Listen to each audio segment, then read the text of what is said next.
भगवान शिव का नारद जी के द्वारा सब देवताओं को निमंत्रण दिलाना, सबका आगमन तथा शिव का मंगलाचार एवं ग्रह पूजन आदि करके कैलाश से बाहर निकलना।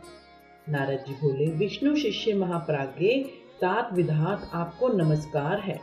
कृपा निधि, आपके मुंह से ये अद्भुत कथा मुझे सुनने को मिली है। अब मैं भगवान चंद्रमौलिक के परम मंगलमय तथा समस्त पाप राशि के विनाशक वैवाहिक चरित्र को सुनना चाहता हूँ। मंगल पत्रिका पाकर महादेव जी ने क्या किया, परमात्मा शंकर की यह दिव्य कथा सुनाइए। ब्रह्मा जी ने कहा, बेटा तुम बड़े बुद्धिमान हो, भगवान शंकर के उत्तम यश को सुनो। मंगल पत्रिका पाकर भगवान शंकर ने जो कुछ किया वह बताता हूँ। भगवान शिव उस मंगल पत्रिका को प्रसन्नता पूर्वक हाथ में लेकर हृदय में बड़े हर्ष का अनुभव करते हुए हंसने लगे। फिर उन भगवान ने उसे लाने वाले को सम्मान किया। तत्पश्चात उसे बांध कर विधि पूर्वक स्वीकार किया। इसके बाद हिमाचल के यहाँ से आए हुए लोगों को बड़ा आदर सम्मान के साथ विदा किया। तदंतर उन मुनियों से कहा, आप लोगों ने मेरे शुभ कार्य का भली भांति संपादन किया। अब मैंने विवाह स्वीकार कर लिया है, अतः आप लोगों को मेरे विवाह में आना चाहिए। भगवान शंकर का यह वचन सुनकर वे ऋषि बड़े प्रसन्न हुए और उन्हें प्रणाम एवं उनकी परिक्रमा करके उनके परम सौभाग्य की सराहना करते हुए अपने धाम को चले गए। मुने, तदंतर महालीला करने वाले देवेश्वर भगवान शंभु ने लोकाचार का सहारा ले तत्काल ही तुम्हारा स्मरण किया। तुम अपने सौभाग्य की प्रशंसा करते हुए बड़ी प्रसन्नता के साथ वहां आए और मस्तक झुका प्रणाम कर हाथ जोड़ विनीत भाव से खड़े हो गए। तब भगवान शिव ने कहा, नारद, तुम्हारे उपदेश से देवी पार्वती ने बड़ी भारी तपस्या की और उसे संतुष्ट होकर मैंने उन्हें यह वर दिया कि मैं पति रूप में तुम्हारा पाणी ग्रहण करूंगा। पार्वती की भक्ति देखकर मैं उनके वश में हो गया हूँ, इसलिए उनके साथ विवाह करूंगा।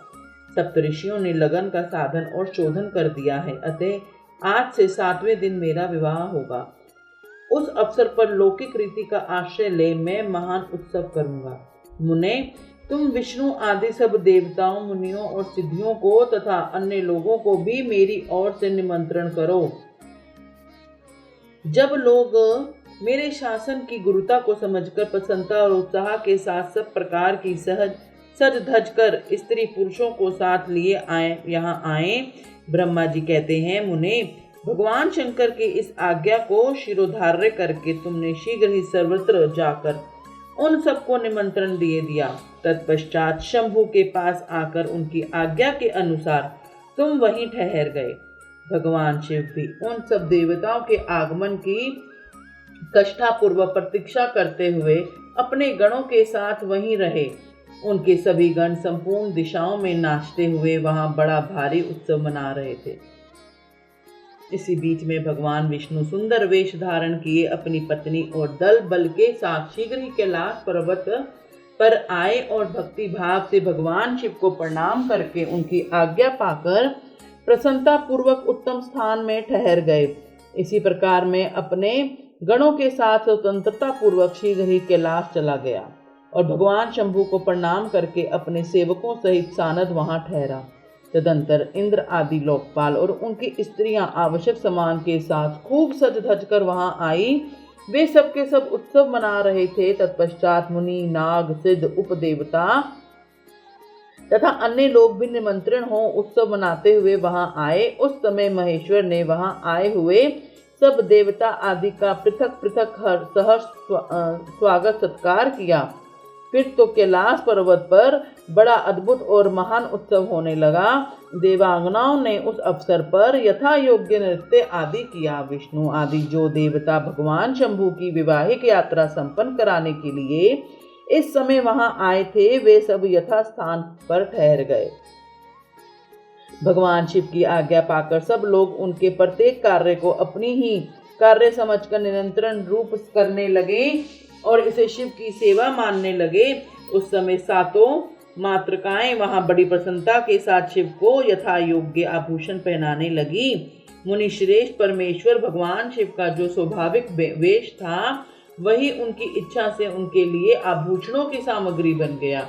उस समय चंद्रमा स्वयं अपने मुकुट के स्थान पर जा विराजे। उनका जो सुंदर ललाटवर्ती तीसरा नेत्र था वही शुभ तिलक बन गया। मुने, कानों के आभूषणों के रूप में जो 2 सर्प बताए गए हैं वे नाना प्रकार के रत्नों से युक्त 2 कुंडल बन गए। अंगों में स्थित सर्प उन अंगों के अति रमणीय नाना रत्नमय आभूषण हो गए। उनके शरीर में जो भस्म लगा हुआ था वही चंदन आदि का अंगराग बन गया, और जो उनके गज चर्म आदि परिधान थे वे सुंदर दिव्य दुकुल बन गए। इस प्रकार उनका रूप इतना सुंदर हो गया कि उसका वर्णन करना कठिन है। वे साक्षात ईश्वर तो थे ही, उन्होंने पूरा पूरा ऐश्वर्य प्राप्त कर लिया। तदंतर समस्त देवता, यक्ष, दानव, नाग, पक्षी, अप्सरा और महेश्वर गण मिलकर भगवान शिव के समीप गए और महान उत्सव मनाते हुए प्रसन्नता पूर्वक उनसे बोले, महादेव महेश्वर, अब आप महादेवी गिरजा को बहलाने के लिए हम लोगों के साथ चलिए, हम पर कृपा कीजिए। तत्पश्चात विज्ञान से प्रसन्न हृदय वाले भगवान विष्णु ने भगवान शंकर को भक्ति भाव से प्रणाम करके उपयुक्त प्रस्ताव के अनुरूप ही यह बात कही। भगवान विष्णु बोले, शरणागत वत्सल देव देव महादेव प्रभु, आप अपने भक्त जनों का कार्य सिद्ध करने वाले हैं, अतः मेरा एक निवेदन सुनिए। कल्याणकारी शंभु, आप ग्रह सूत्रोक्त विधि के अनुसार गिरिराज कुमारी पार्वती के साथ अपने विवाह का कार्य कराइए। हर आपके द्वारा विवाह की विधि का संपादन होने पर वहीं लोक में स्वतः विख्यात हो जाएगी। अतः नाथ, आप कुल धर्म के अनुसार प्रेम पूर्वक मंडप स्थान और नादी मुक्त श्राद्ध कराइए और लोक में अपने यश का विस्तार कीजिए। ब्रह्मा जी कहते हैं, नारद, भगवान विष्णु के ऐसा कहने पर लोकाचार परायण परमेश्वर शंभु ने विधि पूर्वक सब कार्य किया। उन्होंने सारा अभ्युदय कार्य कराने के लिए मुझको ही अधिकार दे दिया था। अतः वहां मुनियों को साथ ले मैंने आदर और प्रसन्नता के साथ वह सब कार्य संपन्न किया। महामुने, उस समय कश्यप, अत्रि, वशिष्ठ, गौतम, भागुरी, गुरु कणव, बृहस्पति, शक्ति, जमदग्नि, पराशर, मार्कंडेय, शिलापाक, अरुणाचल, अकृत, श्रम, अगस्त्य, चयवन, गर्ग, शिलाद, ददीची, उपमन्यु, भरद्वाज, अकृतवर्ण, पिपलाद, कुशिक, कौत्स तथा शिष्यों सहित व्यास, ये और दूसरे बहुत से ऋषि जो भगवान शिव के समीप आए थे, मेरी प्रेरणा से विधि पूर्वक वहां अभ्युदय कर्म कराने लगे। वे सब के सब वेदों के पारंगत विद्वान थे। अतः वेदोक्त विधि से वैवाहिक मंगलाचार करके ऋग्वेद, यजुर्वेद और सामवेद के विविध उत्तम सूक्तों द्वारा महेश्वर की रक्षा करने लगे। उन सब ऋषियों ने बड़ी प्रसन्नता के साथ बहुत से मंगल कार्य कराए। मेरी और शंभु की प्रेरणा से उन्होंने विघ्नों की शांति के लिए प्रीतिपूर्वक ग्रहों का और समस्त मंडलवर्ती देवताओं का पूजन किया। वह सब लौकिक वैदिक कर्म यथोचित रीति से करके भगवान शिव बहुत संतुष्ट हुए और उन्होंने प्रसन्नता पूर्वक ब्राह्मणों को प्रणाम किया।